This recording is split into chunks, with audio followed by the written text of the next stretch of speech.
Айтыңызшы, жалпы баланың өмірінде әкенің рөлі қандай бүгінгі таңда? Отец всегда должен быть рядом со своим ребенком, насколько это ему позволяет время. Для ребенка, для сына важно отцовское одобрение, отцовское замечание, отцовский совет. Самое ужасное, когда отец не владеет сознанием и разумом своего ребенка, он не является для него авторитетом. Это все начинается с детства. Когда ребенок подходит с вопросом, отец не желает на него отвечать, ссылаясь на то, что я занят. А годы идут, время идет. Самая дорогая валюта на сегодняшний день – это время.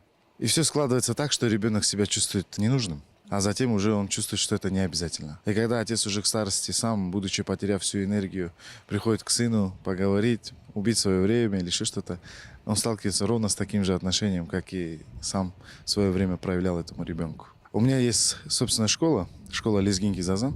Там занимается уже порядком 400 детей. Я замечаю следующие вещи, что есть такие отцы, которые заинтересованы в жизни ребенка. У таких родителей, именно у таких отцов, дети всегда стоят на передовой. Я это заметил.